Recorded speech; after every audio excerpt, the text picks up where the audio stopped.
day, Internet people. By now you will know that Cardfight EX is available in stores, well, Japanese stores anyway, and on the eShop. Don't forget, if you want to buy it yourself, there's links in the description to eShop cards and the physical versions of the game as well. But in this video, we're just going to have a look at the game and see how the language barrier is. If you're concerned about not being able to play the game because it is only available in Japanese, this video should help you a little bit as to make a decision as to whether you'll be happy to play this game.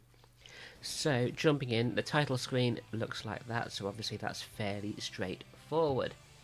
So if we just press start here, and new game, load game and Nintendo eShop are all in English on the main menu there, so that's nice and easy. So no language barrier there, assuming you do speak English.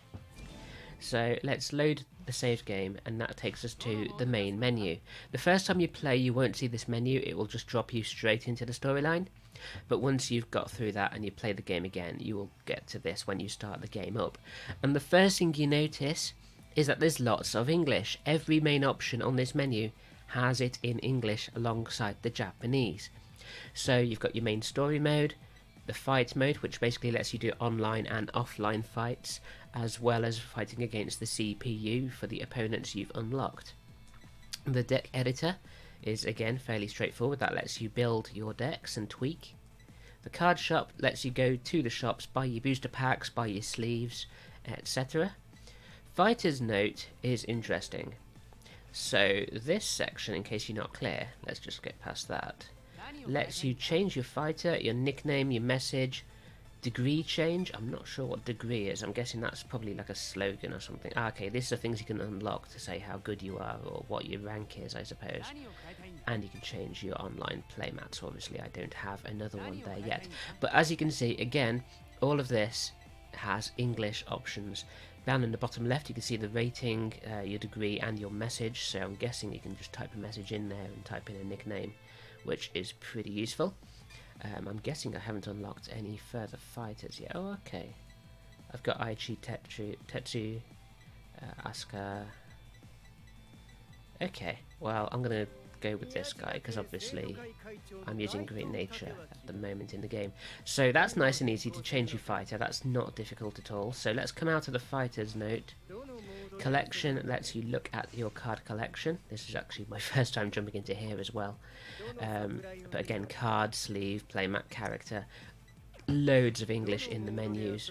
Options is the one place you won't see that much English, but there's your audio effects. Now these, let's see if I can work these out. I think that one's message speed. That's let's see, auto message, so you can turn off or on the auto messaging, I guess, on the cutscenes. That looks like event skip, so you can skip the events in battle. That one is cut-ins, so when the characters appear. That one's effects, so you can turn off your visual effects during the game as well if you want to speed up the gameplay.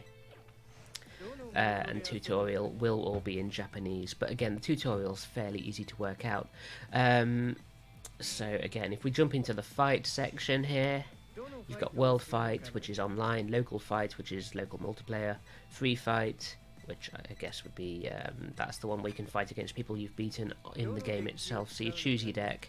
The decks are nice and easy to work out which one's which as well, because you get the nice big picture of what your VR is.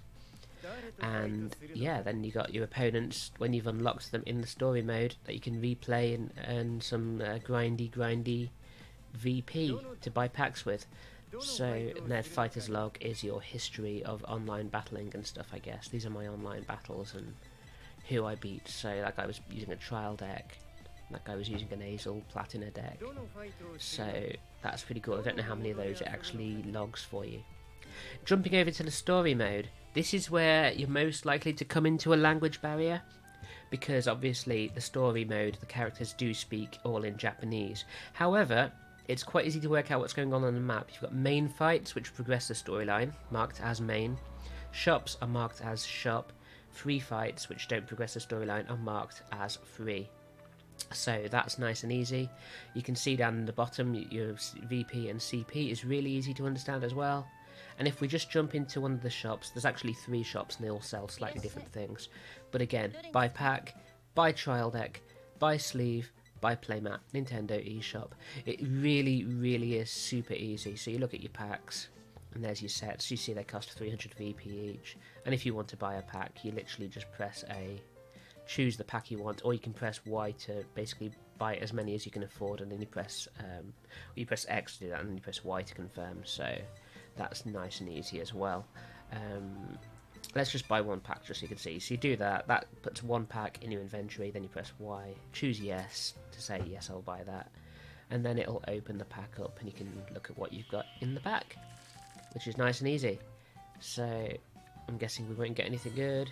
Oh, we got that guy. You can press X over a card to get it nice and large on screen, but obviously the card text will still be in Japanese. That's pretty cool. So ultimately, your main things is that you'll need to know what the cards are. They won't be in English. So if you're not familiar with the cards, I'd suggest having the Vanguard wiki open. That's got all the cards and all the explanations in English, along with some rulings, advice as well, and comments. So there's always good advice there.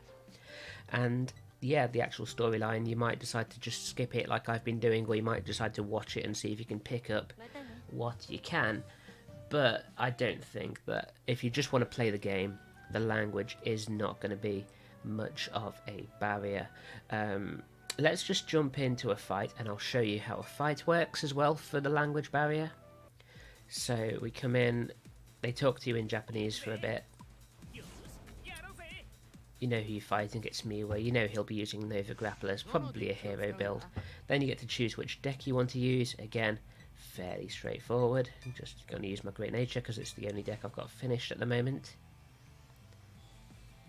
And then you get straight into the game. You've got rock, paper, scissors to decide who goes first. Nice and easy to follow. So he's going first because he papered my rock. And then, yeah, there's your cards. So you just choose a couple to put back. And there you go. So that's basically it. And then you've got stand up. You'll see in the top left, the phases are all in English. You've got enemy turn, stand, draw, ride, main, battle, and end. When they activate a skill, it comes up on the screen like that, and then they do all that. I'm not entirely sure what he's... Oh, okay, we've both taken a damage straight away. Okay, got you. I'm guessing that was one of the newer cards that did that. So that's super straightforward. On your own turn, obviously you draw for turn. There's not really any language barrier. If you know what the cards do, you can basically sort of go on autopilot. It does a lot of the skills for you. It'd be pretty hard to play it wrong as long as you've got a deck that's built. So you just literally go in and play as you are taught during the tutorial. So it's really, really easy. There's no major language barrier whatsoever. Unless you want to enjoy the storyline. There probably are ways, if you really are patient and you want to use like an app on your phone to scan each message that pops up and see if it'll translate it for you. Personally, I'm not really interested in doing that. He's just used an EX gift. That's interesting. But yeah, that's it. I hope this video has been of some help to you. I'm just going to play through a couple of turns. He's rushing me a little bit. Yeah, so let's just... Oh, no. Wow, look at that. This was supposed to be a little tutorial video, and now he's going to just come in and absolutely wipe the floor with me, probably. That's not a good opening start for me. I haven't really got any shield. Maybe you'll get to watch me get my ass kicked. I don't know. Damage check all in English. Trigger checks in English. Like I say, this bit here, if you press no guard, it'll just ask you to confirm there, so you say yes, because that's in English as well. Yes and no often turns up in English. It doesn't always turn up in English, but it often does. So that was, as you can see, fairly straightforward. We ride into the grade 2, we call a grade 1 for the heck of it. Let's do that. Things aren't going great, got to say. So let's just do that. Yeah. There you go. Thanks for watching this little fun video. We'll do some more tutorial type videos for you soon as well. We'll do a little kind of how to build a deck using the in-game deck builder, because that is a little bit more complicated. It's not complicated, but it helps to know what the buttons do, because those aren't marked in English. So we'll run through that, and we'll see you again very soon. Thanks for watching, Internet people. Bye! Kamui here. Thanks for watching Draw the Trigger. Here's another video you might enjoy.